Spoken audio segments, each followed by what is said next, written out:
Good afternoon. Welcome to the meeting of Audit and Accounts on the 11th of December. Housekeeping, fire evacuation procedures. There are no fire alarms scheduled for this afternoon. Therefore, if the fire alarm sounds, please evacuate the building immediately. I won't say don't grab your coat because I think it might be advisable if you did. The fire exits are located at the rear and side of this room. Go down the stairs, meet in the War Memorial Park. This meeting is being webcast live on the internet. Check with officer for confirmation. Have a nod. Please can all members and public switch their phones off or turn them to silent. Apologies for absence and substitutions. I have apologies from Councillor Watts.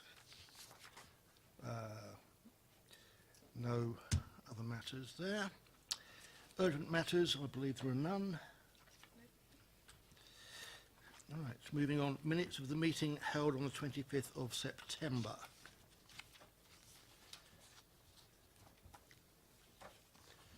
There were some outstanding items which were raised at that meeting. They have now been circulated to all members, so hopefully we're happy with that. Is everybody happy with the minutes? Yeah. All right.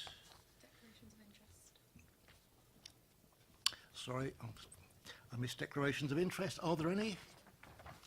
No. Thank you. Right, recommendation received from the Economic Planning and Housing Committee. At the meeting of the Economic Planning and Housing Committee held on the 28th of September, the committee made the following recommendation to the Audit and Accounts Committee. Recommend that the Audit and Accounts Committee examine A, the value written off the asset base of Festival Place and the factors underlying the decrease in value. That was part of the information that we were awaiting, which we have now received. I have sent a copy to the chair of EPH, which he has acknowledged and I believe has now been circulated to the members, so I don't believe there's any further work we need to do on that. Right, item 6, Property Management Information System. Hand over to John. Yes, thank you, Chairman, and good afternoon, councillors. This is an update on where we are with the Property Management Information System. Clearly, there have been some significant delays with this particular project, which have been very disappointing. But I think, particularly under the leadership of the officers, Steve Sprayson, some good progress is now being made. Obviously, having a modern property management information system is fundamental, particularly in the context of a council that has such significant property holdings in excess of £250 million worth of property, investment property, and that doesn't include our operational property. So the report charts the progress that's been made since the last occasion we reported to you, which was in September, and I think that we're moving towards good progress on all of the 4 phases that are outlined in the report. Clearly, it remains an extremely complicated and technical transfer from the existing property system, and there are still dates that are moving, which I'm sure you as a committee share my concern that that those further further time that needs to be taken to complete the transfer is minimised as far as possible.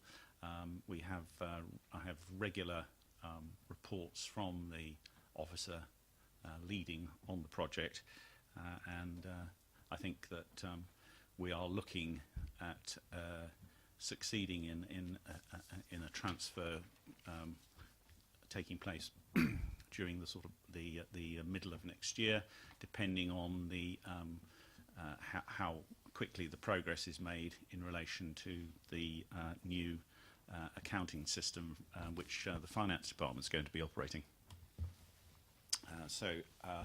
There may be some technical questions you have, which we'll do our best to answer. But that concludes my update. All right. Questions, Councillor Rattigan? Thank you, Chair. Page 16, item 10, HR issues. New temporary post, the lease analyst. There's no timescale on that. This has already slipped years. How long is this individual going to be in post? I'd like it written down, or give us some deadline on it, because we can review it if it slips into the future as well. Sorry, Councillor Rattigan, which section were you referring to there? Page 16, Yeah. item 10.1. The new temporary post of lease analyst has been established and the role filled. It doesn't say how long the temporary post will last. Okay, it is a temporary post because the individual concerned is transferring data from our leases and various documents onto the new system. But you'll probably get a fuller answer from the project lead. This is a post that we've brought in October. Their role is to physically read all leases and associated documents to ensure that all of the information we hold about our investment properties is 100% correct, and we filled any gaps in data that we've got. As I say, the gentleman started in October. He has already completed 30% of the work, and it is a post that will not endure beyond the end of March, by which time we expect all of it to have been completed. Thank you. Councillor Cubitt? Yes, thank you, Steve. Steve, I had a pre-conversation with you about this paper, and it all looks good, this aspect, but I just wondered whether you could explain to me the difference between this property system and the one that I was speaking with the chairman, and which we've talked about at length for a number of years, and whether they're one and the same, because I don't think they're the same. They're not the same project. So I wonder whether you could just talk me through what do you understand to be the asset management plan that we referred to back in 2009-10 and was still not done, as far as we were aware, up until now, which seems to be different and distinct from this, which also is being done, which is the property management information system. Okay, so this is a conversation we had on Friday afternoon, so I'll try and replay it the best I can. I think we were talking about three connected but distinct things. One was our new property management system, which is a database piece of software, holds property related data, allows us to work in it, manage the portfolio in a dynamic way. The second thing I think we were talking about was the fixed asset register. The fixed asset register is a schedule, a list if you like, of all of the council's property assets with their asset value that is ascribed to them, and that is held by all local authorities and basically comprises the council's balance sheet in terms of its land and property assets. The third thing I think we were talking about was the asset management plan. That is the plan by which the council manages the repair and maintenance and improvement of its physical assets. So it is a cyclical renewing plan that over a period of 1, 2, 3, 4 years refreshes and is the basis of our capital programme for the fixed assets that we hold, but it is also the revenue plan maintenance works that we undertake. And I say that is renewed every year as part of the capital programme, and we renew our forecasts on a rolling basis. So those three things are all linked and related, but the fixed asset register and the asset management plan is entirely distinct from this, which is a piece of software stroke database by which we manage our assets. Okay, so in terms, thank you very much for that. So in terms of the, so if I'm looking at, and I think I've got all the audit papers from 2009, 2010, and I'm looking at this asset management plan, because I understand your explanation is extremely clear to me. Two things. Do we, because back in 2011, we still didn't have an asset management plan, and due to a personnel sickness, there was a big lengthy reason put in the audit saying that upon long-term sick leave, the asset management plan would be the priority and would be dealt with immediately or alongside the accommodation review. However, the accommodation review, yada, yada, yada. Okay? So it's all there. And to my knowledge, I thought that, because then each year thereafter, it seemed not to have been done. So the question is, has the asset management plan now been done in the way that audit wanted? And if it has been done, is it separated into investment, property, and other, i.e. our estate with which we do our business? In relation to the question, has it been done the way audit want it to be done? One of the things I can also say to you is that the outstanding audit recommendations in this respect, which I think probably appear later on the agenda, page 99, those have all now been signed off by internal audit. So that was done last week after they had prepared their report, and Paul Gundry, I think, can confirm that in due course. There is a plan that sets out the council's repairing intentions over the next 3 or 4 years, and as I say, substantially that comprises the capital programme. It doesn't necessarily distinguish between investment and other types of assets. And just finally, one of the issues that I believed was the problem at that time was that we had recorded in different ledgers holdings that we owned for investment purposes since, the beginning of Basingstoke as a new town, and that they were all in different places, and there was not one place where this register of our investment portfolio was held. Is it all now held on a computer system in one place so that we can not concern ourselves with it being in different places? The fixed asset register, which I think is what you're talking about, is in one place. The fixed asset register, as I think we said in the report in September, is something that is scrutinised by the external auditors as part of close down, and they would have great exception if there were any problems in the council's assets not all being recorded and in one place. This is the stuff of councils getting their accounts qualified if the fixed asset register is deemed to be not up to muster. And as far as I'm aware, Basingstoke has never had any problems in that respect, he says, looking at Philip.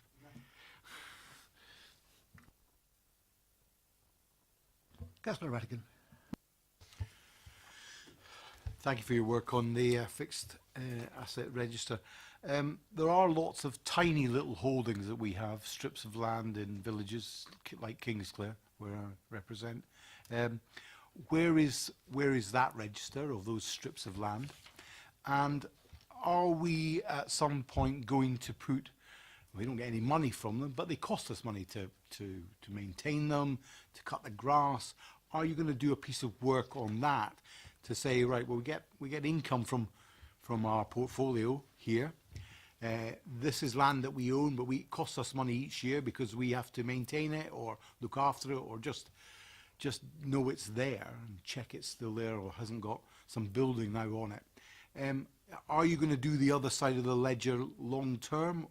And have you got a register of all those tiny little blocks of land that we own around some of the housing estates here in Basingstoke, where, rightly residents want to know who owns the piece of land so as they can maintain it and it's maintained properly?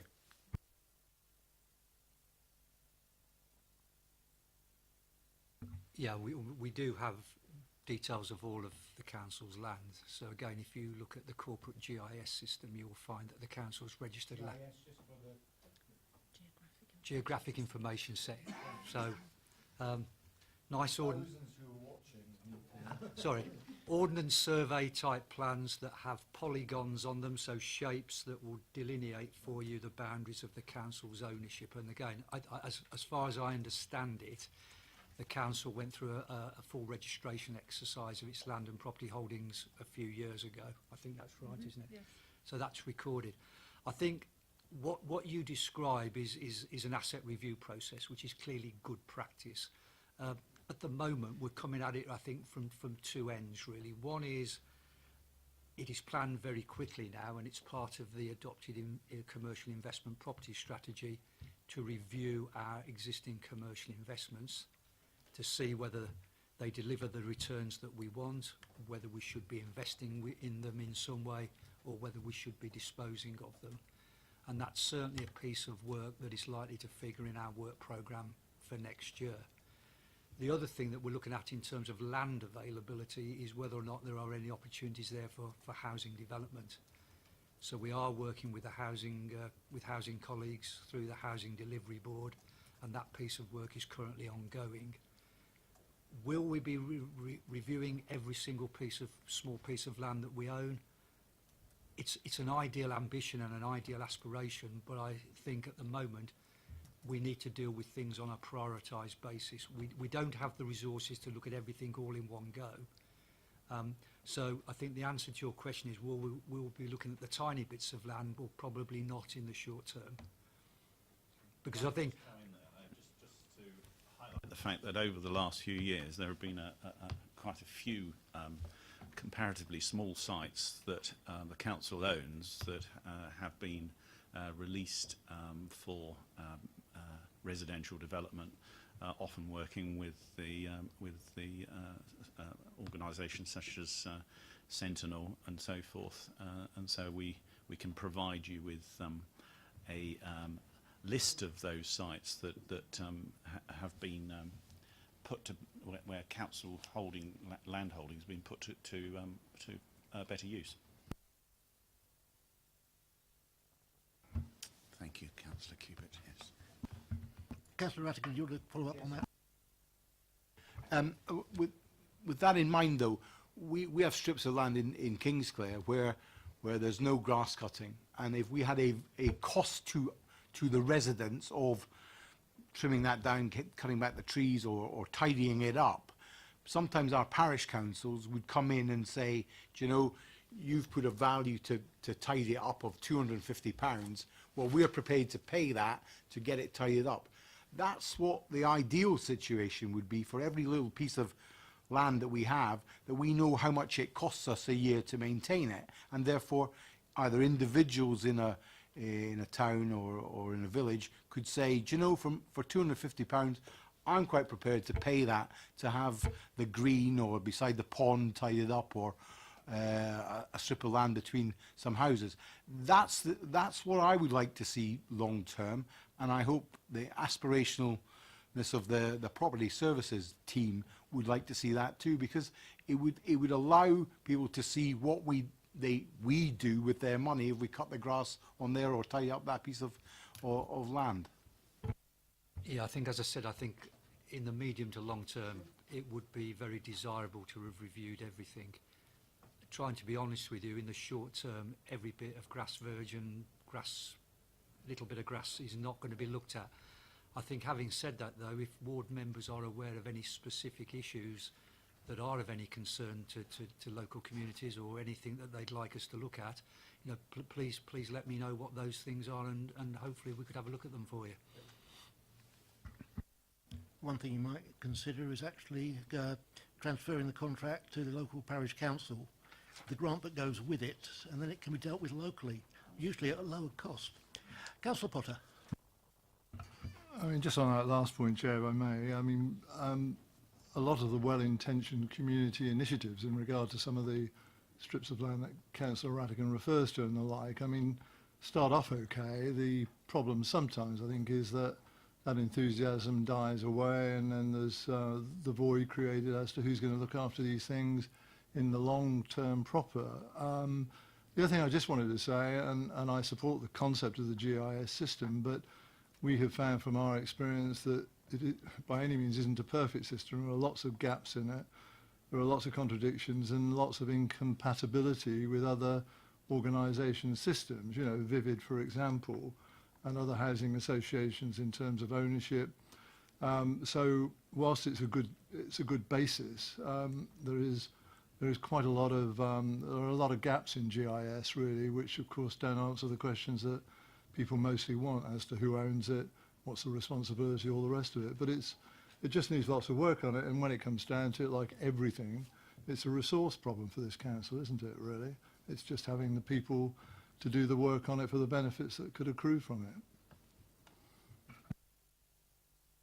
Do I have any further questions? Councillor Rowland? Thank you, Chair. Just picking up on the point of ownership of land and whether it falls within Basingstoke and Deane. The thing that I'm really concerned about is a number of residents actually potentially land grabbing and taking land on that is the responsibility within the ownership of Basingstoke and Deane. And I feel very strongly that is something that we should look at and we shouldn't just accept. I know that my fellow councillor Potter actually went through an awful lot of hoops, I think it was, with regard to one of your residents wanting to purchase some land to put within their residential curtilage, where I've had residents who have just moved their fences and then appealed the enforcement around that. And I think it's really important that if we have resources in green space, that we as a borough should be protecting and maintaining those. A point well made. Anything for Councillor Potter? I mean, it's only in, if I dare say it, really, in the context of what Councillor Rowland is saying, really. I mean, some of the planning applications, I think she and I are talking about the same thing here, really, that came before us, where over a time, really unbeknown to us, owners had actually just spread onto land which clearly wasn't their own. They knew it not to be their own, but after a period were claiming it to be so. Sounds all very well in lots of ways, because clearly it was fairly unkept, but that isn't the right principle, it seems to me, in terms of the way proper ownership should be established and planning applications made. The good thing, as she says, is, of course, the problems we experience in Poppy just shows how law-abiding the Poppy residents are, doesn't it? Thank you. Anything further, or can we note the report? Oh, Councillor Faulkner. Very quick comment. Yeah, when I became a councillor 3.5 years ago, at my first audit and scrutiny committee meetings, I was very aware that there was some concern that these systems had sort of disappeared without trace. So it's very pleasing to see that this project is now on the road, and you know, this looks very good project plan. So I'd like to say how pleased I am with that. And I think the committee would like to congratulate the officers on having got this far with it. Right, note the report. Moving on to item 7, and I welcome Malcolm Haynes and Sabine Guchow from Ernst & Young.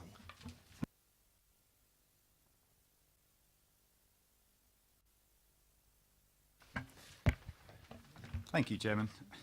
It's a relatively brief one from us today. From page 19 is our annual audit letter for the year 2016-17. The annual audit letter is prepared under the National Audit Office's Code of Audit Practice, and it's an annual requirement that summarises the work that we've done from last year through to this year. Now, if you go back a few years, that would have included use of resources assessments, grant claims, value for money stuff. But these days, as the remit is pretty much the financial accounts audit, it's very much a cut and paste of the ICE 260 report that we brought to you in September. Now, that obviously is a requirement and prepared under ICE 260. This is a requirement prepared under the code. So there's nothing new in this report that you didn't see on the 25th of September. So with that in mind, I'm quite happy to go through the entire thing again, but I suspect you'd rather me not. So I'm quite happy to take any questions that you may have on the contents of this report or anything else. Who's got some questions?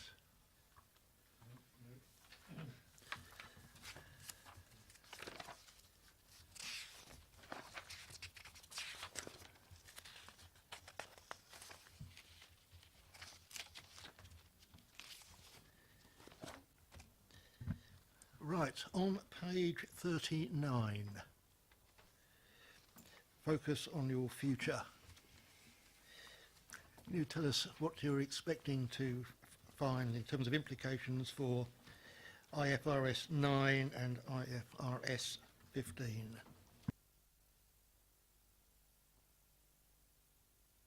I'm glad you brought this up.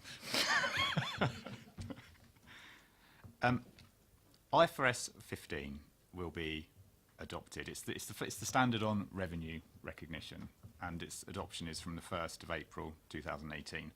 So it will apply to the 2018-19 year.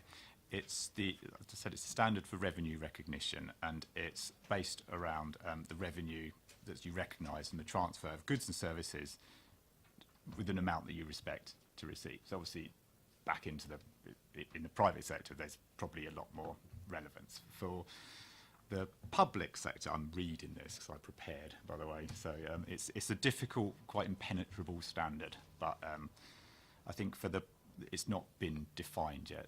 The code of practice for next year, or the code of audit, will define how it's applied to the public sector. But the thinking is it won't make that much difference to any substantive transactions, because local government transactions aren't normally complex in such a way in terms of the timing. There will be increased disclosure requirements around it, but like I say, we're not expecting there to be any significant substantive changes to any of your figures because of it. That when the code comes out in draft, we'll be able to comment more about what SIPFA want. But in the meantime, it's guessing a little bit, but it's just being conscious that there is a kind of major new standard on the way, even if it's unlikely to have a massive impact on you. Thank you for that. And lastly, on page 42, final fee 1617 to be confirmed.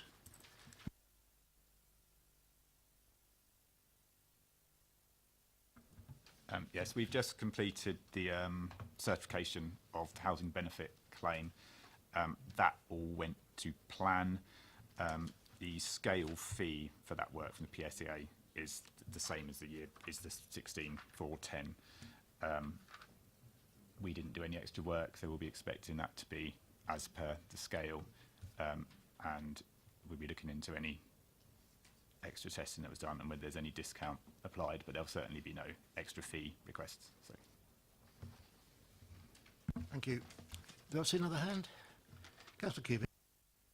I was looking at the SIPFA website the other day, and specifically looking at the kind of the fraud section, and there's a whole new column called the emerging risks of fraud, and it's quite long. And I don't know. I was just interested. It mentions, amongst others, in the new column, local enterprise partnerships, voluntary partnerships between local authorities and businesses, procurement fraud and grant fraud. Have you changed your audit to take into account the new emerging frauds being identified by SIPFA as areas which council should take more heed on? Number one, and number two, have you experienced an increase in frauds that are from the emerging theme box that's been published by SIPFA? Excuse me. I've looked at this already, and we'll be feeding that into our. It's kind of hidden in the background what we do on this. It will be in our value for money conclusion. So part of our planning for value for money conclusion will include those risks and what we plan to do against them. So, for example, LEP, and I mean LEP's been on the scene for a couple of years, but nothing ever really comes out in terms of audit risks. But we do look at them. I've not had. I know other people have. I haven't had anything particular that's come out of these emerging risks. HB benefit is always the HB fraud is always up there. But no, I will be looking at those, and I'm quite happy to put in our audit plan, which we'll bring to the next committee, what we've assessed against those risks. So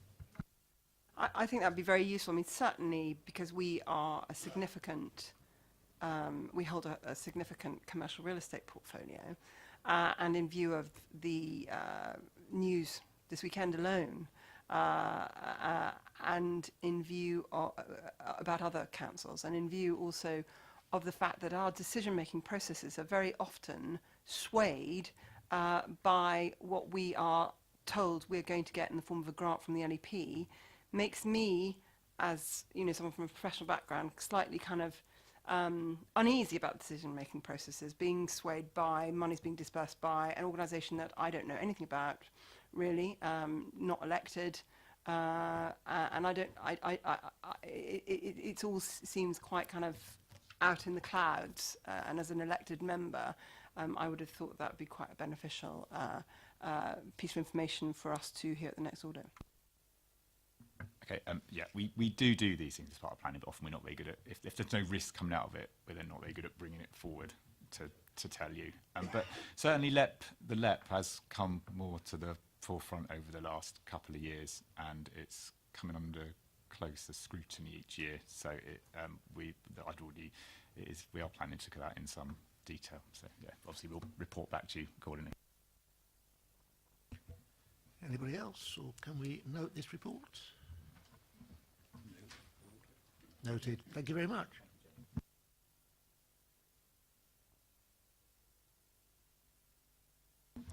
Moving on to item 8, the Treasury Management Mid-Year Reports. And it's going to be Dean reporting. Thank you, Chair. Yeah, this is the part of your regular suite of monitoring reports on the Treasury Management activity. It's the mid-year report to the end of September. The report showing an overall favourable variance of £89,000, an overall return of 1.66%. 1.66% doesn't sound particularly stellar performance, but you do need to bear in mind that within the portfolio there is approximately £70 million of short-term money that's earning less than the base rate, and that's pending investment in some of the alternative investments, i.e. the property investment strategy, Invest to Grow, and potentially Manydown. This report was to the end of September. Just to give you a sort of verbal update, the report to the end of October, which is reported internally, is showing a favourable variance of 163,000, so a slightly better performance. I probably want to bring to your attention the section on page 58, section 15, which is significant events since the reporting date. As you're probably all aware, the base rate was increased to 0.5% in November.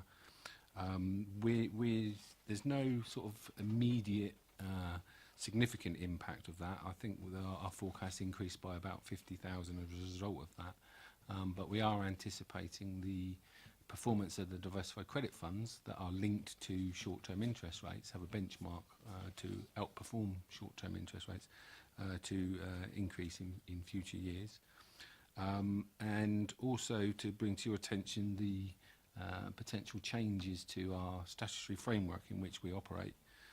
There are proposed changes to the Prudential Code, Treasury Management Code, and the DCLG guidance on investments that might have an impact on the types of investments that we're allowed to invest in.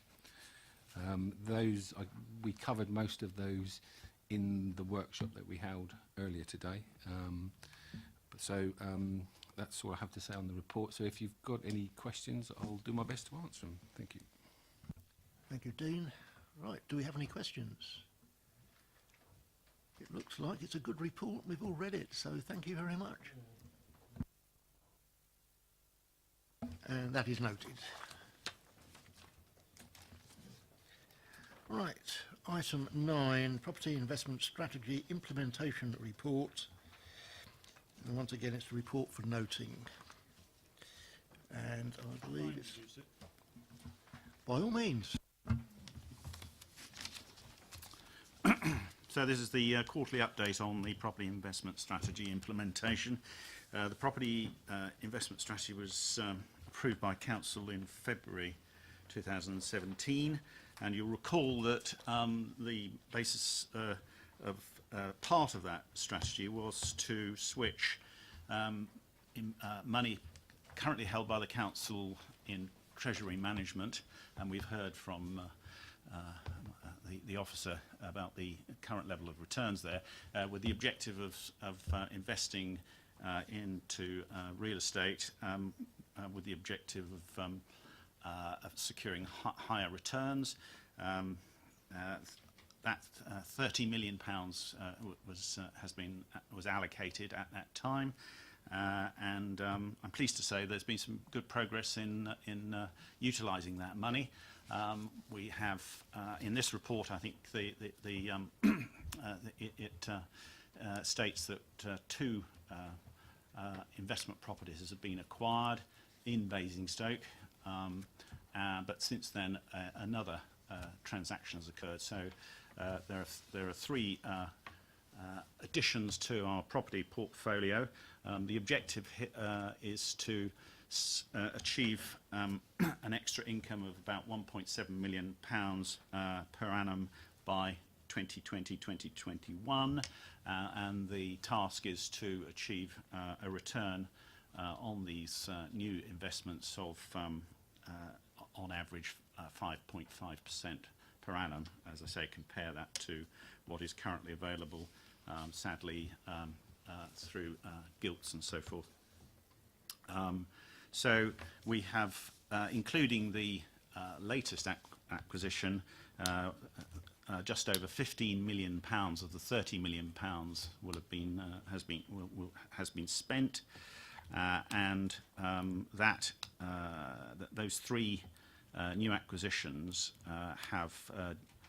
will generate just in excess of £1 million per annum of revenue for the council. In two of the three cases, we are the existing freeholder, so it's been a case of purchasing the long leasehold interest. So we now have a direct relationship with the tenants, which was one of the objectives of the property investment strategy overall. So it's working well. We have a team that meets regularly with our advisors to look at the various on-market and off-market investments that are being offered to us.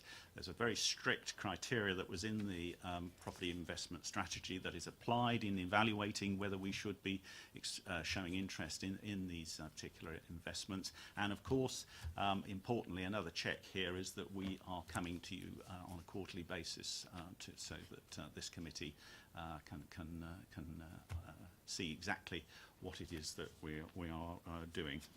And offering any comments that you have. There are some new, there's a consultation currently underway in relation to local authorities investing in commercial property, and I'm happy, along with Philip Hood, to answer any questions on that if there are any. That's sort of unless Nick Green has got anything you want to add to that? No. Well, thank you, John. You've answered my question, which was how much have we invested and what we're going to get for it. So that's good news. Councillor Cubitt. Thank you. You mentioned there's three, but the appendix we've got is just the two. The third one is just briefly.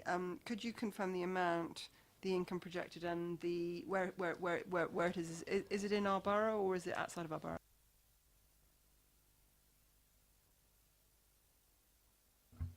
It is within the borough. The third one is in fact the first item on Appendix 1. But the transaction happened outside this reporting period and after the papers were due for submission. So it's Brighton Hill. Winchester Road property. Councillor Rattigan. Okay. So no, sorry. Sorry, Emily. So of the three that we've got then, just out of interest, so for example, that Winchester Road transaction with a projected yield of 6%, what will that property be worth, the capital value of this property, in 10 years' time?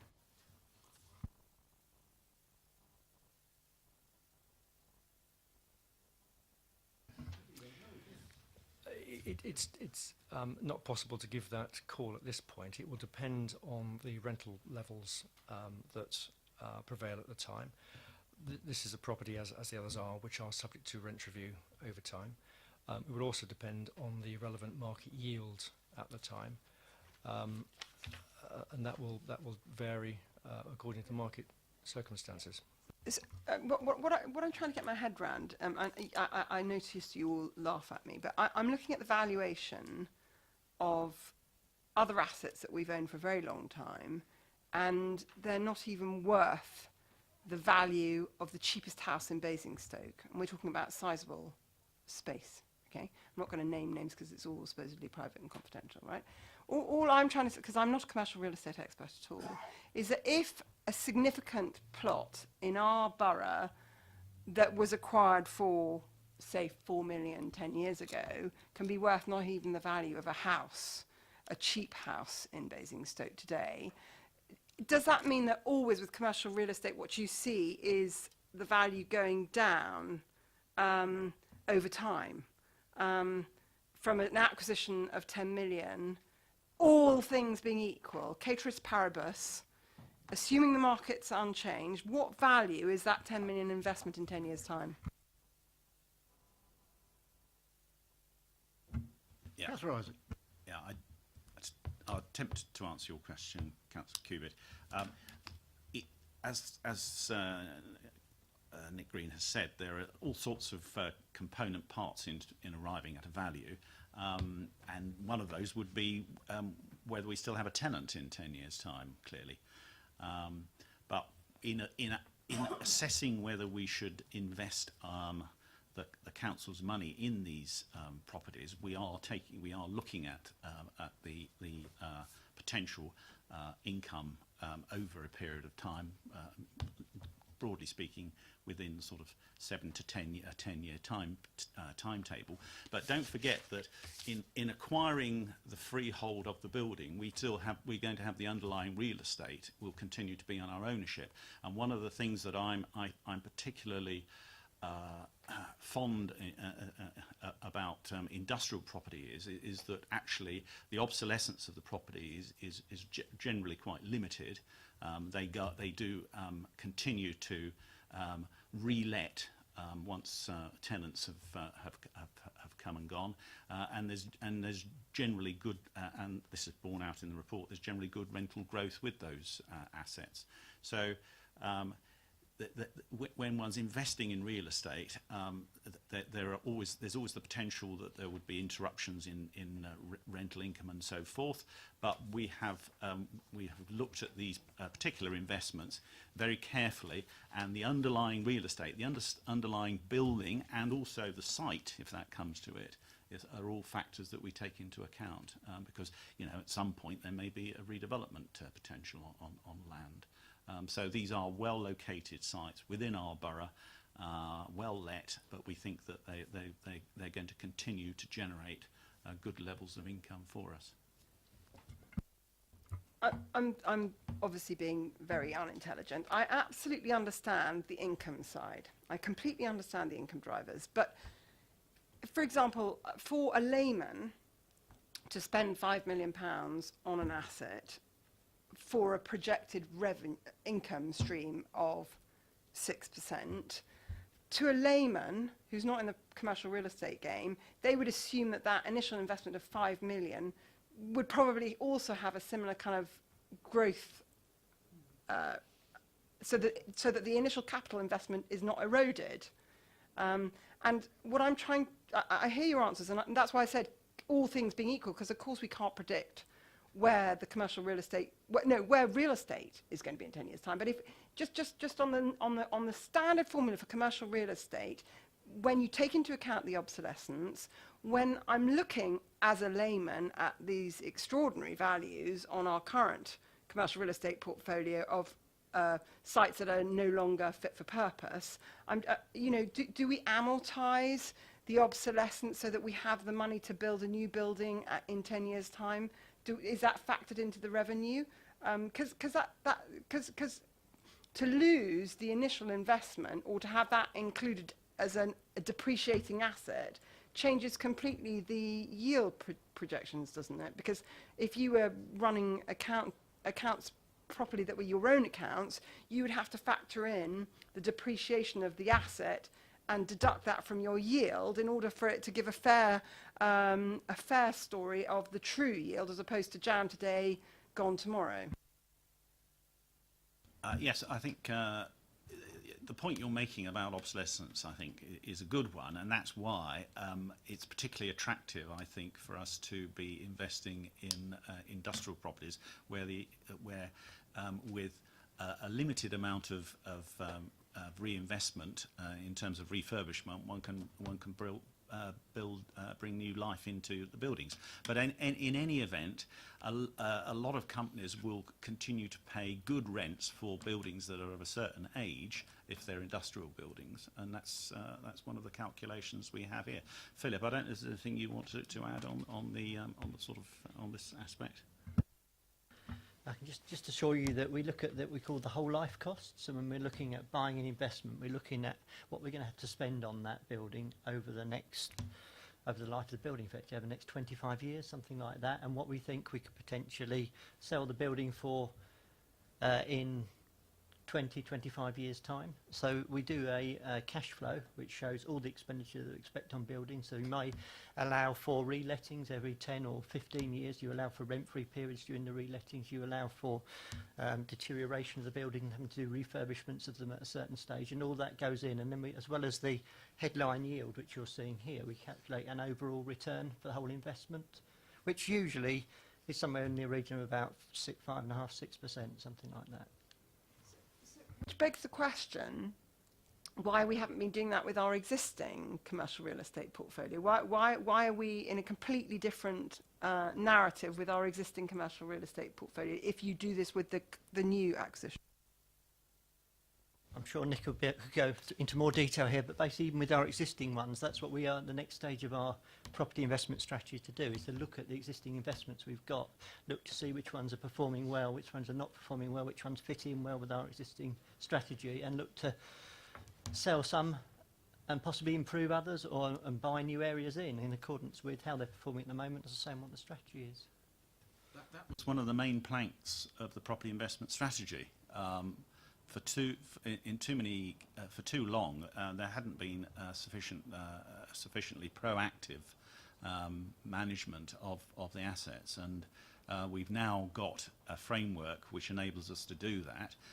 The priority was to invest £30 million that was transferred from Treasury Management, but as has been said earlier by Steve Sprayson, one of the next priorities will be to examine our existing portfolio in more detail. We've got a pretty sort of good take on which are our core assets, which are the assets that are not performing as well as they might do, which are the assets are sort of labour intensive and rather small, rather too hard to manage. And so we will one of the next stages will be looking at a disposal program around some of those assets, but that's obviously something that is going to need some further work on in terms particularly of how we approach that.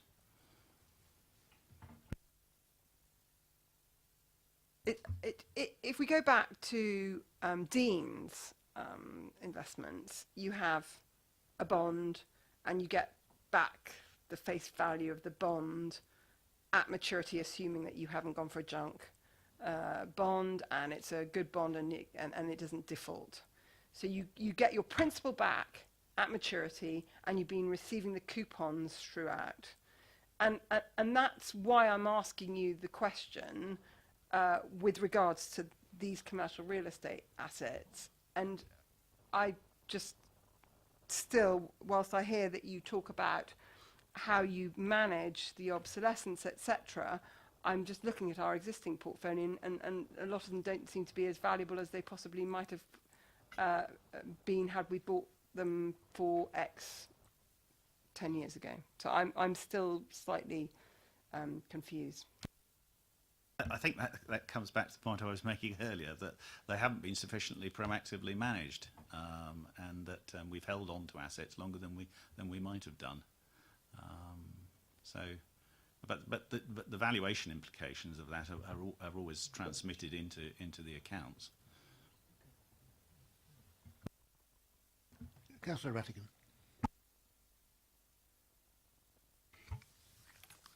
Firstly, I would like to see a net value. So you've given us a headline return. I would like to see a net value on this, because if you're spending 4% on making sure it's up to maintained all the time, then the net value is 3%, and there's no point in showing us 7%, because frankly that's not the real return. I think it'd be much better for your accounts and much better for the clarity of understanding where we're investing our money, if I may say so. Secondly, if I can move to 13.2 on page 73. This is, if you're going to write us a report telling us how much you've spent, including stamp duty and fees, you need to strip out what is invested in the investment and what is fees and stamp duty. I think that's just reasonable. If you buy a house, you know what stamp duty you're paying, your lawyer's fees on top of that, and you know what your house cost. I think we should, as a committee, at least understand what we've actually got for our money, and not just say we spent 9.4 million. The piece of property, or the two pieces of property in this case, are worth 8.7 million, and the rest has gone in fees and costs. I think it's much clearer, and frankly that's how I would like to see a report. So that's a couple of things on that. I just think it's if we don't have the information in front of us, we're not doing our job properly, and the scrutiny that we are supposed to provide does not happen. I think it's really important for our own portfolio, and although I think Councillor Cubitt's wrong, we can't look 10 years into the future. We just should be at all times putting our costs in beside each piece of property, what it costs to maintain that piece of property at the current level. So if it costs us £50,000 of repair, or maybe that is nothing because it's a repairing lease from our tenants, it should be in against every piece of property. So if we ask for our property portfolio as a sheet of paper, we should be able to see how much it's costing this council in terms of fees and upkeep, and we can take that off the rent, and then we can work out what is our net rent. I think we should be doing that on every single piece of property. It's only good governance like that that will improve the clarity of the property investments that we have, and I think it's vital. And if there is a way of autonomising that right through 20 years, the cost of keeping this piece of property, or the lease maintained while we've got a 20-year lease on it, is X, Y, or Z. I think that would be add to the clarity of what we get in front of us.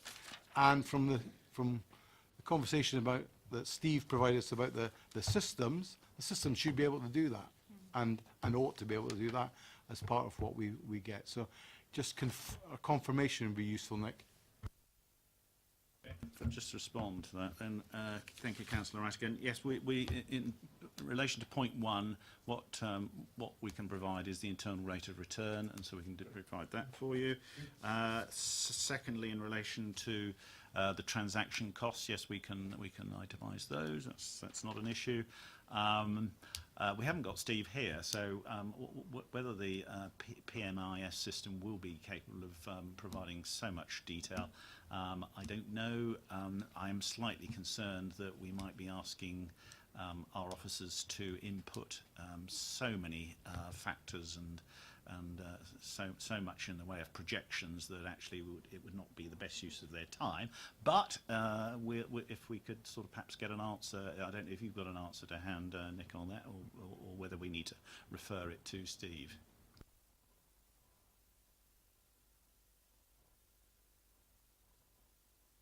Councillor Faulkner. Thank you. Yes, I note I remember the strategy being approved just this year in February. So Again, I've written the word pleasing, that so much effort has already gone into it with results coming through. It's something I'm not used to in the public sector, with such results coming through in the same year. So congratulate to the team on that. I would point out in point 3.5 on page 68, the report that we got from the valuation, which was completely coherent, but the net result was Festival Place was devalued by, what, 18%. Whereas 3.5 says that the retail sector has increased 0.8% in the rest of the UK. So the rest of the UK 1.1%. So sadly, Festival Place would appear to have gone in the opposite direction to whatever way they're valuing properties in this particular one. Thank you. Briefly, if I may. Point 3.5 relates to Q3 in 2017, so for that particular quarter. The Festival Place valuation was an end-of-year valuation, end-of-year review by external valuers as at March 2017. And there were particular reasons for that reduction in value, which I think was circulated in the response which went round, which were very peculiar to that particular asset. Councillor Rowland. Thank you, Chair. Just to follow up on Councillor Rattigan's point around the lease, we have got a lease analyst employed until March next year who is undertaking a review of all the lease information and putting it onto the system that Steve has in place. So I would have thought that information with regard to whether it was a repairing lease or there was maintenance costs involved would have actually been captured at that point. And could that be looked at?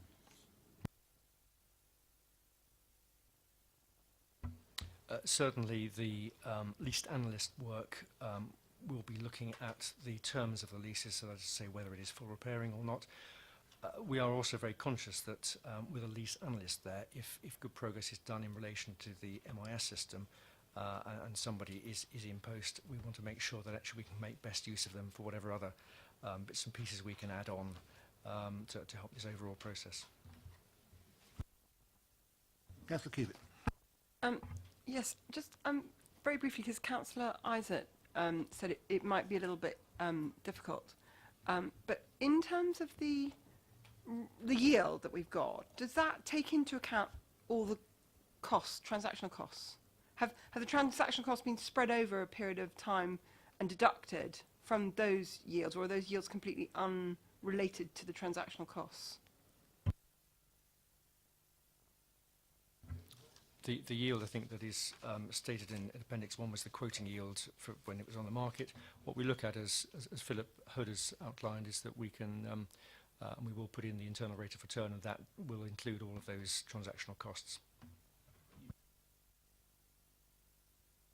I can. I mean, it's basically what Nick has said, though. I haven't actually got with me what the internal rates of return are on all those investments, but they have been calculated, so we could circulate those round to everybody too. Yeah. And we'll add them in future. But typically, the yield quoted on an investment being sold is net of those costs. So it's net of fees and net of, but it wouldn't be net of SDLT, would it?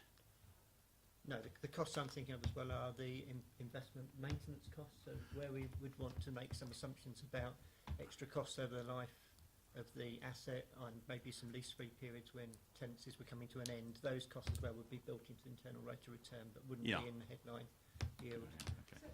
So typically, on these three that you've that we've acquired already, what is the IRR running rate at the moment? From memory, it's about 6%. But I can let you have the exact figures, but it's around that sort of figure. It's not much different, no, but it does include all of the costs there. On sale value at the end of it. And the projected tenor of that calculation is what, 10 years, 5 years, 7 years? I think we do it under two bases. Usually it's either 5-year or 25-year So you can either assume that you hold the investment for 5 years and then sell it at the end of 5 years, or you hold it for 25 years, which is more likely. So that's what we normally do here. We assume we can hold it for 25 years, look at what we think the costs are going to be, how much we think the rent income is going to go up over those 5 years, when the tenants are going to change, and how much we think we'll be able to sell it for at the end of it, and then work out an overall return. Councillor Rattigan?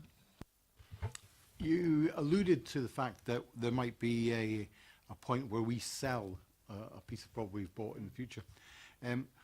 Who gets to scrutinise that decision? You know, how will the council weigh that up, whether it's a good deal, a bad deal? Who gets to scrutinise that decision? So I think, first of all, you've got to make a distinction between investment property and operational property. And I think I think what we're really talking about here is investment property. And there's more work to be done on that. I think we would need to be coming, the proposal would be to come back to audit and accounts on how we best go about that.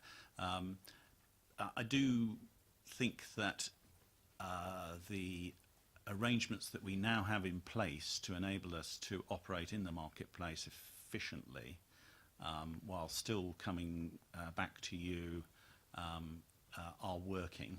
And so I hope that we would be able to achieve an arrangement for future disposals which would mirror that sort of approach. I think it would be the most workable way. Clearly, then there are going to be assets that are of a particular size and where they're all particular, where they have a particular I don't know, local interest in them and so forth. We would need to take those sort of factors into account.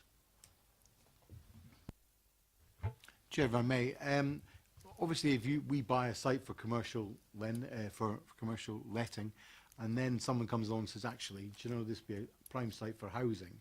How do you deal with because obviously we don't meet every month. How are you going to deal with the instantaneous walking through the door of an opportunity like that?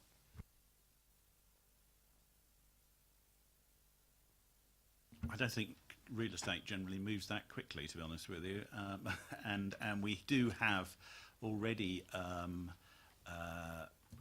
processes approved by council in relation to the disposal of sites, and often as not, even relatively small sites, if I think about it, where we have been disposing of land that has been occupied by half a dozen garages for residential development, that has formed the basis of a cabinet report.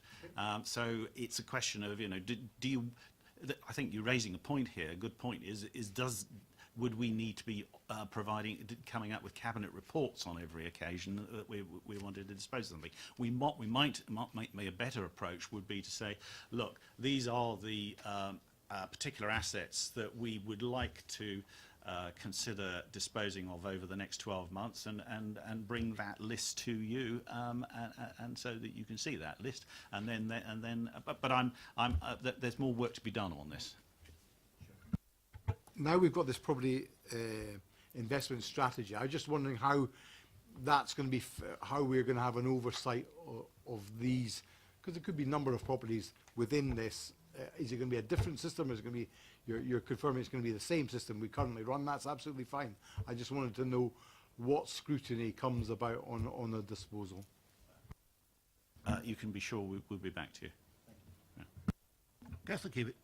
Yeah, actually, that's a very good point, and something that I would ask, because we have already a huge commercial real estate portfolio, and I'm sure you're going to tell me that you've already anticipated this question and it's all sorted, but basically these properties that we're buying, out of the 30 million that we're buying, I would absolutely, as a member of Audit, want to remain in a £30 million pot as an identifiable asset that was acquired specifically related to this strategy and this project, and that it doesn't become fungible with the rest of our commercial real estate portfolio, so that we can monitor the performances and aspirations and objectives of this investment portfolio, and when the disposals take place, that we can look at the original investment of 30 million and see what our current valuation is in order to ensure good value for money for our residents. So for me, the most important thing with regards to this portfolio is that it does not become part of an opaque and fungible, huge commercial real estate portfolio, but that it absolutely is kept separate and distinct, and that we can always recognise that it relates to the 30 million that we all approved of in the last year or two. Perish the thought, Councillor Cubitt. No, I'm sure that Philip Hood and his team can ensure that modelling is continued, so that we are always able to provide you with an update on the performance of the £30 million invested. I think you're right. Clearly, it will. These investments will form part of the overall holdings of Basingstoke and Dean Borough Council. But yes, I get the point you're making, and we are here to be accountable and to be measured. Thank you very much. So if we could call it something like the property fund, or give it a name, so that you know, in the future years it's identifiable, because presumably because it's a fund, there will be times when it will be disposed, as Councillor Rattigan's saying, and another one will be bought in, and if it's got a name, a bit like, you know, you have funds on you know, in hedge funds that they have certain pre-described brandings. If we can make sure that that's the case, then I'd be extremely appreciative. I think that's really an accounting exercise for Philip Hood and his team, to be honest with you. Yeah. But. All right. Investment disposals are covered under section 7 on page 71, which does refer to the detailed asset reviews, and there will be a report in due course, so presumably that will be coming here. And in terms of our total capital investment, the capital management strategy will be coming forward sometime in the new year. That was discussed in detail at the training session this morning. So that is still a work in progress.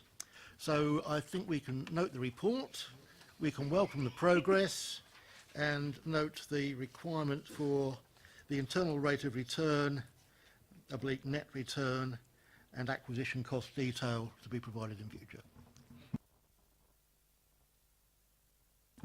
Moving on, item 10, Investor Growth Fund mid-year report. Once again, this committee is being asked to note the attached report.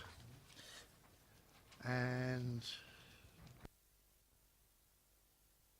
present. And I'd like to welcome Gordon Richards from CBRE. George Richards, my apologies. Thank you, Chairman. So this is a half-year update on progress on the Investor Growth Fund. This fund was set up last summer, and we're making some good progress with the fund. As you'll recall, £25 million was allocated to this fund, again out of Treasury management, with the objective of stimulating local development and leveraging private sector investment to support local socio-economic growth. The focus of the Investor Grow is on commercial, housing and regeneration assets and infrastructure and renewables. The report details the work that's been done by the officer team and our consultant CBRE, and also outlines the objectives that we have to spend that money over that period of time. I think that we are making some good headway in discussions with commercial developers in particular, and also small to medium-sized house builders, but there's more work to be done in that area. I think that we, as some of you who are aware of the last Cabinet meeting where we referred to Project Sienna, there's an opportunity there for this Council to use this fund to lend into the construction of the new office building that's proposed on Basing View for Eli Lilly, and clearly that's something that the officers are working on, and I have every hope that that will become one of the first, if not the first, investments made out of this fund. And it should be quite a significant investment if all goes to plan. I don't know if Philip.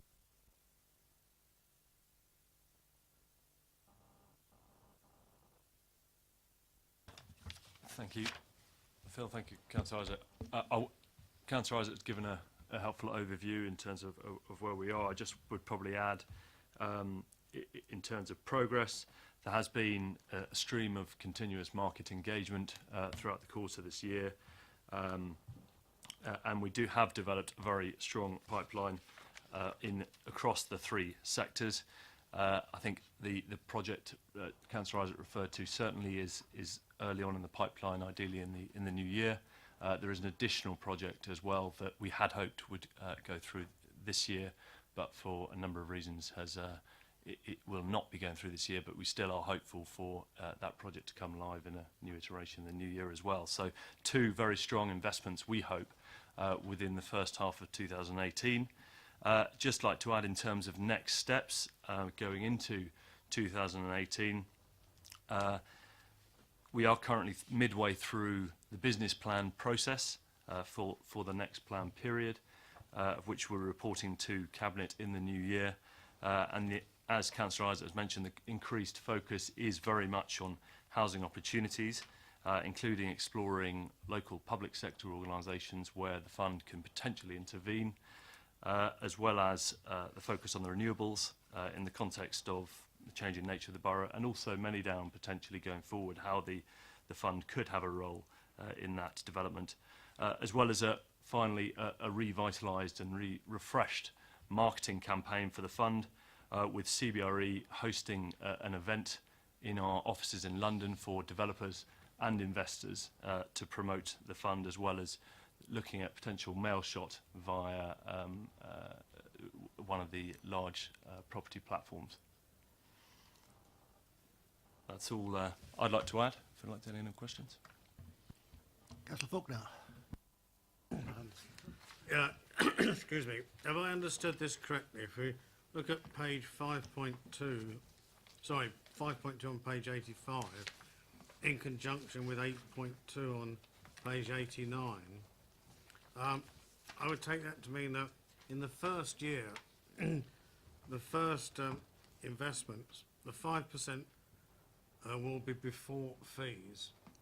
But by the time the fund is fully invested in a few years' time, we're then expecting 5% net of fees. Have I understood that correctly? That's it's the first point on 5.2, page 85.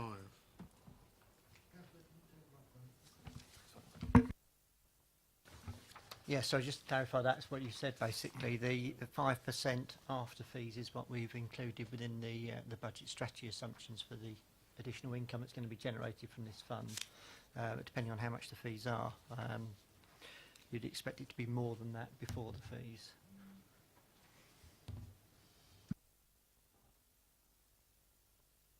Councillor Rattigan. I know I keep banging on about the same thing.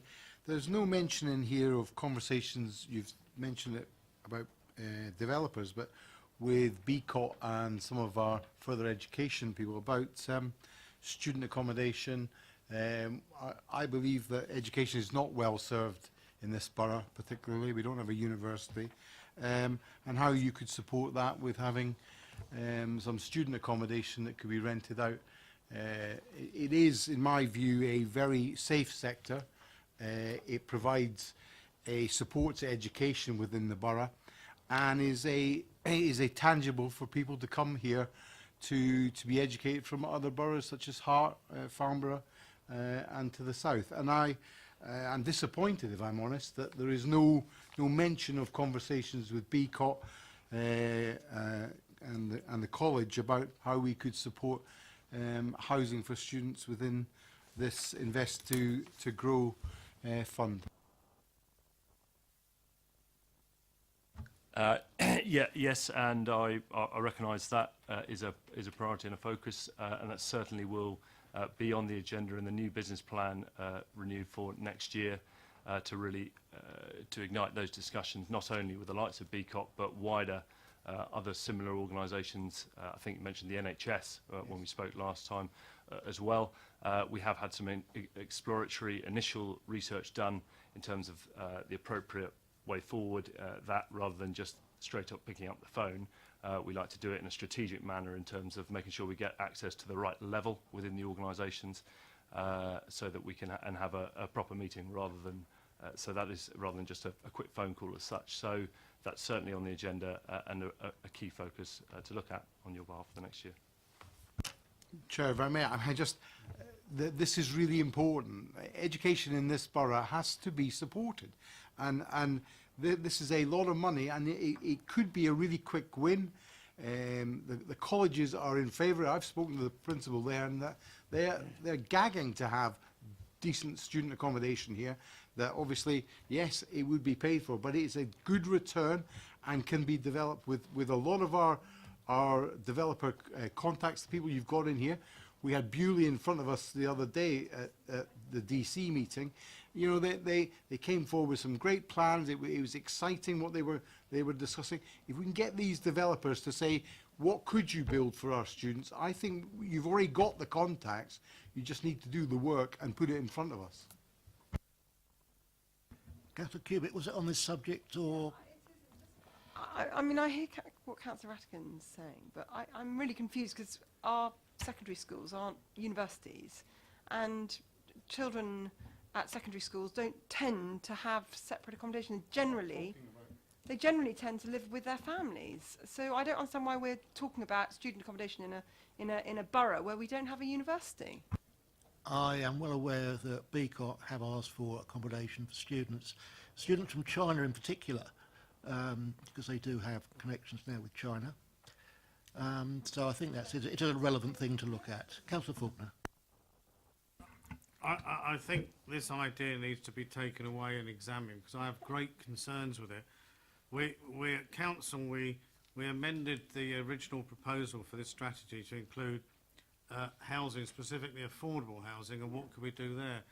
I'd rather see a focus myself on the people in the borough who've got a current need. Yes. I'm not convinced that we should be looking at this stage at, student accommodation is normally university accommodation, and if it's Chinese people, I quite frankly need to have that looked at because I'd rather serve the people of the borough rather than somebody's business activities which don't concern the council. I think that Councillor Rattigan has raised an interesting question, and I think it would be appropriate for the officers and CBRE to take that away and look at what the possibilities are, what the demand is, because it seems to me, yes, I take Councillor Faulkner's point that we should, of course, prioritise the affordable housing needs of local people, but equally we want a thriving further education college, and if there are issues there and they're not able to easily house students, whether they're UK students or overseas students, we should and there seems to me if there is an issue there, if there is demand, then there might be some opportunities for us to invest, which would be good for the socio-economic benefits of the borough. We should look at them. Councillor Cubitt. Just on a final note on this is that if firstly we don't have enough places for our own students, if a secondary school in our borough has decided that they want to go into a commercial secondary academic education where they're actively marketing their places to overseas students from China, and those Chinese students are seeking accommodation, that surely to me would suggest that that should be a commercial decision made by commercial investors and is not something that we should be actively looking to do, and certainly not to reduce the amount of places in our secondary schools for our own students. I don't believe this has anything to do with secondary education. Chair, can I just confirm, BCOT is not a school, and therefore it deals with things like apprenticeships, which are moving people from education through to employment, and that is a useful piece of work. Now, I'm not suggesting that people from Kingsclere have accommodation here so as they can go to school here. I am trying to support the colleges and further education that we have here, with opportunities for people to come either from the borough, which is not, some of the transportation is not particularly brilliant, especially from areas like Headley and Ashford Hill, into Basingstoke, where perhaps, you know, wealthier parents could rent a piece of property for their student child for a year while they get through that bit of further education here in the borough, and then move on somewhere else. Or somebody from Farnborough moves here to get a piece of further education and then moves on again. It's a piece of work I'd like you to do.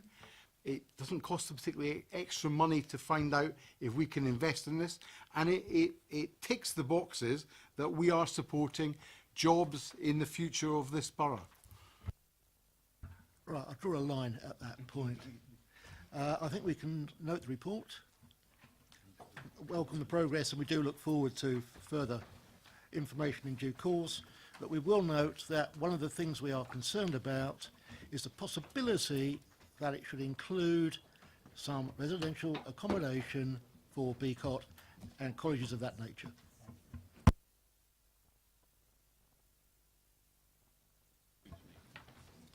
Certainly. We can now move on to item 11, the Internal Audit Progress Report, and I'll hand over to Paul Gundry, who is going to present. No, it's over to Richard. Yes, it's me, Chair. Thank you. Yes, this is a regular report to the committee for the work undertaken by the internal audit teams covering the periods September to November. The paragraph 4.1 on page 45, my report shows the 7 audits that we completed, 3 we gave full assurance and 4 substantial assurance, which again is very reassuring. And the summary of those reports are shown in appendices 2 to 8 of my report. The only other thing I was going to add is that appendix 1, our old friends, the property recommendations. I'm aware that Steve was here earlier and he reported that they've been completed, and so to confirm we've agreed, yeah, that they those recommendations can be written off. So we actually have no those property recommendations outstanding anymore. And that was all I was going to say, really. I was happy to take any questions. Right, just looking at 4.1, I noticed that contracts had fallen from full to substantial, but the note at the bottom does clarify that it's a separate aspect of the same department. So I welcome that.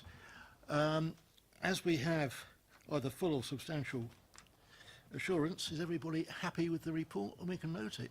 No? Councillor Potter. Right. Thank you, Chair. Could I just make a comment, if I may, really, in regard to, I think it comes under the heading of recommendations yet to be completed, and I'm looking at page 100, and say openly to Richard, I mean, I know how these things are put together and who contributes to them, I'm sure, but in terms of items 1A, 2A and 2B, all of which I think relate to the Constitutional Working Party, in terms of the latest update, it says at the end, obviously, Head of Law and Government's advisor, the definitive date for the approval of the revised Constitution is dependent upon members. Well, that isn't the case. The simple fact is the Constitution Working Party hasn't met for 2.5, 3 months because of the unavailability of officer support. That's the fact of it. That's why we haven't moved it on. And therefore, to suggest, in its words, I know that it's dependent upon members is misleading. Quite frankly, the elected members, and it's not just me, of all parties have been available to pursue that and complete that work, but it hasn't been possible. Oh, thank you for that, Councillor Potter. It's something else I picked up when I was going through it. I think one of the comments that I would have from this particular paper is that we do think that the Constitutional Working Party should get on with revising the Constitution, and it does need officer support. Right. Councillor Westbrook. Thank you, Chair. Car parking on page 130 was raised last time at the meeting of being important for customer-facing roles. Comments at the end from the team leader is that there's no training budget available until the following year. Can you explain that, please? Yes, just to reiterate, really, the managers, new managers in post. Councillor Rattigan raised last time around his concerns over them being outstanding. That was the position at the time. We chased these recommendations, specifically myself, and that's the position that we revised by the manager, saying there's no budget available. Hence why we've changed the it's now appearing in the not yet overdue, because there is nothing they can do until the new budget cycle begins. Well, I think at this point I would add to our comments that it's crazy to have the training after the event, and they should have thought about this damn sight earlier, or move money to make that training available. Councillor Cubitt. Yeah, I'm sorry to be a complete pain in the neck, but we had the paper earlier from Steve, and it's still work in progress. It's not completed. We've got a temporary person in position who is supposed to have completed their input, has only completed 30% today and is projected to have completed it by March 2018. And therefore I have to say that I am not happy for this to be no longer deemed fundamental, nor am I happy for it to be deemed to be complete, because it is not complete and therefore has not been resolved. Whilst it is on the way to being resolved, and whilst everybody is doing what they are supposed to be doing, it is not a closed matter yet, and therefore I would like to see it to remain on this sheet until it is completed. Thank you, Chair. I'll take that one. We're happy that progress is being made, as you've quite rightly heard, and what we are proposing is we do have a fixed assets audit for the fourth quarter of this financial year, where we will address the same areas to ensure that the work is complete and progress, etc. So we'll be reporting back to committee the current situation at that time. What impact does that actually have on clearing the outstanding recommendations?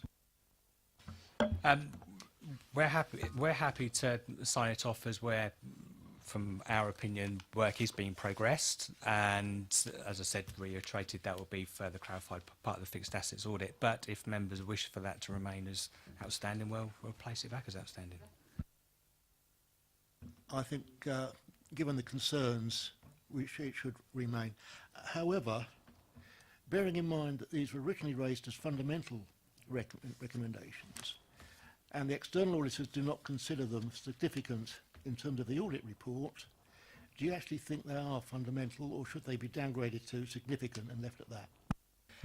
From my point of view, which is purely internal rather than external, I would want to ensure that we have relevant controls in place and identified improved efficiencies to protect the substantial income that the council generate through commercial rent.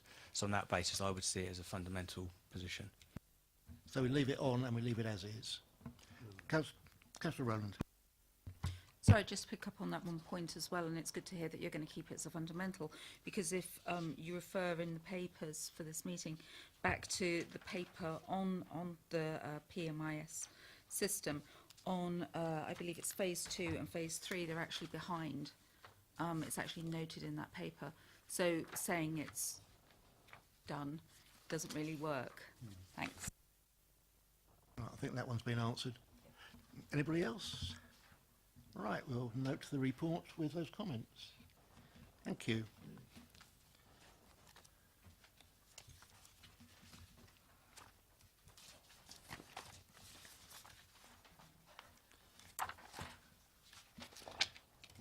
Right, item 12, the fraud update, protecting the public purse.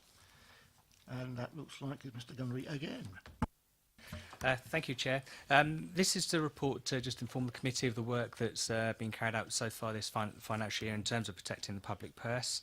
It is a report split into fraud awareness, which is on section 3, which is on page 133. So just informing the members that we're pushing the message out of fraud, and we've got paragraph 3.1 highlights the areas that are covered as part of the several workshops we've done through the year with staff.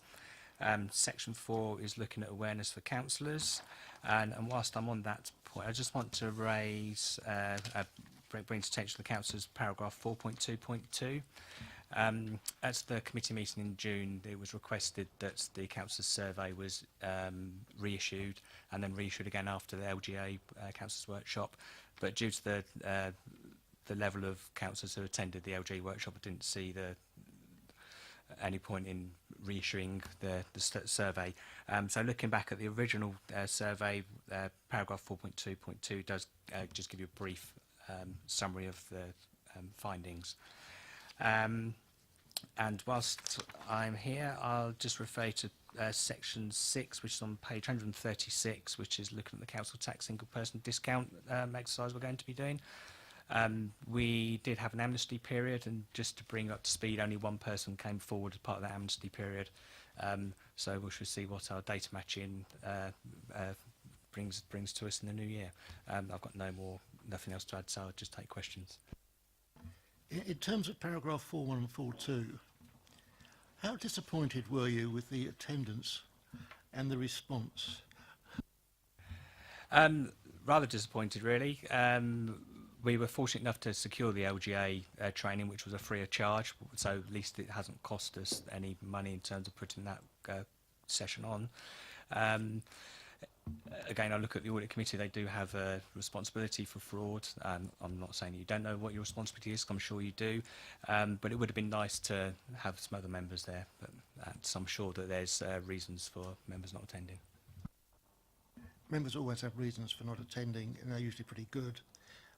However, I think this is an important area, and I'd like something brought forward for this committee as part of a committee meeting as opposed to a separate training session, so that at least the members of this committee can have some briefing on the needs for fraud and the control of it. And what I can do to enhance that is that in the new year, January, we'll be issuing an e-learning module for staff on fraud. I can look to have that extended to councillors if the committee wish me to as well. From the chair, I would say yes, please. All right, anybody else? Councillor Cubitt? Yeah, hi, sorry, so I made a reference to the accountants today, to the SIPFA codes and the new additional areas that we have to be wary of and concerned about and ensure doesn't happen in our backyard. And I wondered whether you've been working on those additional emerging trends of frauds that are supposedly happening elsewhere, and how we're kind of making sure that our systems are as robust as possible. Thank you, Chair. The trends in local government currently seem to be around business rates and council tax discount, which is why we're doing the joint the exercise in the new year. We are constantly evolving our work programme to identify those areas. We do have a fraud risk register which my team use, and again, controls and fraud obviously features rather heavily in the internal audit work we do, looking at the control environment. So we are aware of trends, and we're awaiting the results of a survey which was carried out by SIPFA, where all local authorities completed a questionnaire. So once we get the results from that, we'll be hopefully looking to see what trends other authorities have identified as well. So were you here with the accountants earlier? Because I specifically raised, so on the SIPFA, it says local enterprise partnerships, and this is an emerging market trend, amongst other things, an emerging increasing fraud risk area, and voluntary partnerships between local authorities and businesses, procurement frauds and grant frauds. And in fact, the accountant said they're very aware of that, and actually they're doing back stuff, but because we've got such a big commercial real estate portfolio, and because a lot of our procurement decision-making processes seem to be predicated on disbursement of funds that we seek from the LEP, I just feel, and I said to them, I feel slightly uneasy about the sums of money we're talking about and how those determine the decision route maps that we go down. And since I don't know who's in the LEP, and we're also employing people that used to work in the LEP, and then they come and work for us, and what happens if they then go back to the LEP and they no longer work for us, and what decisions have been taken, all these areas I understand CIPFA are quite concerned about, and I just wonder what we in the council are doing over and above what the auditors are doing. Okay, I wasn't around when I think walked into the meeting partway through that paper, but by all means I will definitely look back on the cast to identify what was said. I can't answer your question, however, I will ultimately look at it and then feed that into our programme and planning for future reference. Thank you. Councillor Rattigan.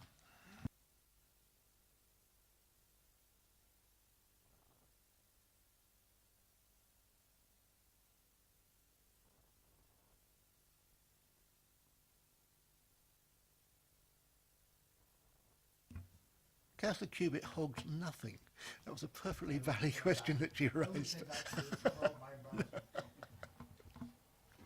Anybody else? Okay. I think we can note that report. Which takes us on to item 13, which is the Regulation of Investigatory Powers Act, viewing of social network sites. This is one that I said I would present. I am presenting it. Does anybody have any questions? Noted. Which takes us on to the work programme, agenda item 14. And I think we can ignore the December meeting. And apart from the fact that we want a presentation on fraud at some time in the near future, I think we can just take everything as it stands on the report. Sorry, Mr. Gundry wants to say something. For the next meeting in January, we've got a progress report. That won't be coming because we've presented it today because we had quite a few audit reports we wanted to bring forward early. Thank you for that. Okay, the meeting closes at 3:36, 3:37. Thank you all for attending. And